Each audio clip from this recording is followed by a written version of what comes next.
ইমানদার অলস হতে পারে না। এ কারণে আব্দুল্লাহ ইবনু আব্বাস রাদিয়াল্লাহু তাআলা আনহু এর কাছে এক যুবক এসে বলল, হযরত, আমল করতে পারি না। ইবনু আব্বাস রাদিয়াল্লাহু তাআলা আনহু জিজ্ঞেস করলেন, কেন যুবক, তুমি আমল করতে পারো না? যুবক তখন উত্তর দিল, ইন্নী কাসলানুন, আমি অলস, তাই সময় কেটে যায়, আমল করতে পারি না।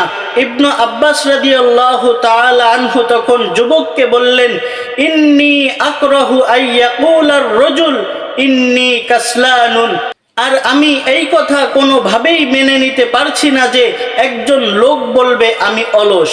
এজন্য আমার প্রাণপ্রিয় কলিজার যুবক যুবতী ভাই ও বোনেরা, আপনাদেরকে বলছি, দুনিয়ার সব কাজ করতে গেলে আমাদের ভিতরে অলসতা কাজ করে না। যখন নামাজের কথা বলা হয়, যখন ইবাদতের কথা বলা হয়, তখন আমাদের মধ্যে অলসতা বিরাজ করে, তখন আমাদের মধ্যে অলসতা দেখা দেয়, তখন আমাদের মাঝে বিশেষ করে অজুহাত দেখা দেয়।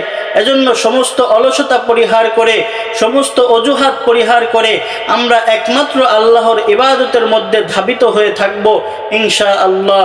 আল্লাহ তাআলা সদা সর্বদাই তার জিকির এবং তার ইবাদতের মধ্যে আমাদের দিন এবং রাত এবং হায়াতের জিন্দেগিটা পার করার তৌফিক দান করুন, আমিন।